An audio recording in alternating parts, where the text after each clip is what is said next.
Hey guys, Prowl 1701 here, and today we're reviewing the loose cannon telesnap reconstruction of part 4 of the Space Pirates. The story's moving along just fine. Again, I've got to give a shout out to the loose cannon reconstruction because they had to basically create the telesnaps to this, and it works. I mean, you can obviously tell sometimes when they're having to make images because the background doesn't match the characters in the foreground, like the focus is slightly different. And there are times when I saw Troughton when they're in the little prison, and it's obviously images of him from War Games when he's on trial by the Time Lords. I just know those iconic shots, so I'm like, oh, they took from that. But it works. The expression on the characters' faces in the pictures fits what's going on with their character on screen. So with that and the original audio going over it, it works. It makes me realize how lucky we are for the stories that do have a lot of telesnaps. So even if you're having to watch a telesnap reconstruction, at least it's actual telesnaps that were taken of the episode. I think sometimes we kind of take that for granted. So it's a little more difficult for something like the Space Pirates where there are no telesnaps, and they had to pretty much create telesnaps for us to watch.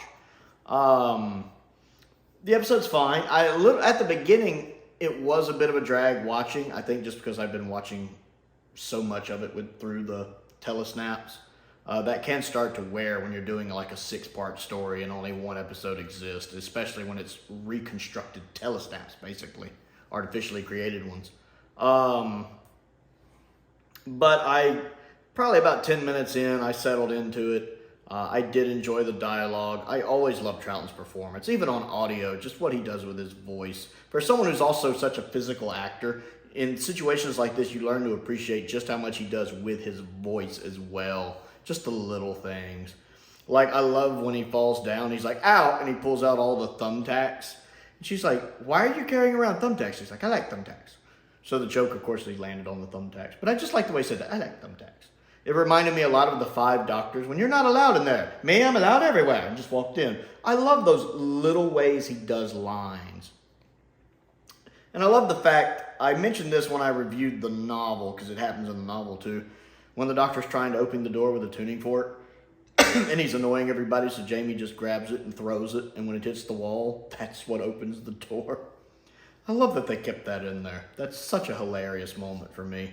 And the bit when the Doctor's fiddling with the electricity thing to set up his trap, and it's good in the book, but I do love hearing the audio because you get that Troughton going ooh, something to fiddle with. Ooh, it's really funny. And then of course he shocks himself. He accidentally shocks himself because he's testing to see if it works. And I'm like, of course he does. Of course the 2nd Doctor accidentally shocks himself. Like, oh, yes, it's definitely working. It was a very funny moment. I enjoyed it. Milo Clancy still sounds like Jimmy Stewart. I'm telling you, I just hear him talk and all I think of is Jimmy Stewart. Got my copy of Harvey right here, actually. My favorite Jimmy Stewart movie. Big fan of Jimmy Stewart. Absolutely love Harvey. Got my copy of that right there. Check it out if you haven't ever seen it.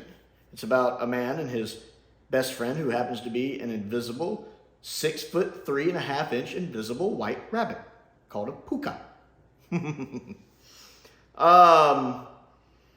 But I'm adjusting to the accent. It doesn't bother me like it used to. I still like the way it sounded better in my head when I was reading the novel. But it's fine. I do like the fact Milo's a pretty good guy. He's trying to help them even though they don't trust him. And he's like, look, y'all can either come with me or stay here. The character of Dervish, or the bad guy, the main bad guy, he's a very two-dimensional character, but just from the audio and from the reconstruction, he's very committed to the role. The actor's doing a good job with what he's got. It's a very two-dimensional character, obviously. But I like how he's very much the alpha male type, staying in charge, running everything, making sure the engineer does what he tells him, even if he has to threaten to blowing him up. And even the engineer, the guy playing him, from what you can tell from the audio, is doing fine. The main woman, the one that runs the place, I'm still not really sold on her. The actress doing her just doesn't quite sell me on it. But at the cliffhanger, spoiler alert, when she betrays him and pulls out the gun and tells Milo not to touch the control, you know. Of course you're like, I knew it. You can kind of see it coming a mile away, even if I hadn't read the novel already. Just the way she acted was suspicious. And the clips, the pictures they use of Milo there just fit that scene perfectly at the end when he's like, "You need to listen to me, woman." He's like, "I'm going to go and call them anyway." Tell you, sounds like Jimmy Stewart. And then when she pulls the gun, he just looks wide-eyed. It's a nice little cliffhanger too, and the Reconstruction does it pretty well. I'm enjoying the story so far. Again, it is hard when so much of it's a reconstruction. I really wish they would animate this one more and more. I think it would be a great animation, and the only reason I can think of why they don't is the lack of its reputation. But it's a story that really needs to be seen in a visual medium to appreciate. Look at Enemy of the World. It only had one episode surviving. Nobody thought much of it, but when they actually got to see the rest of it, boom, reappraised, considered a classic now. I think with visual representation to the story, Space Pirates would be a much better watch. Especially if they took the Macroterra approach and maybe improved some stuff, especially with like the ships and stuff. I mean, the model work is fine, but not having stars is kind of eh.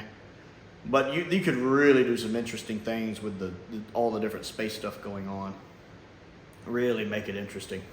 It doesn't really have a big cast, so that would work. That would be easy, I think. I'd love to see an animated Space Pirates. So I'm enjoying it so far. 2 more episodes to go, and we'll see. So the Space Pirates, Part 4. What do you think of it? Comment down below and let me know. Other things to do, don't forget to click the like button and the subscribe button. That helps me out. My goal is to reach 1,000 subscribers in 2023. We are on our way to that, so I certainly appreciate that. I appreciate each and every one of you that watches.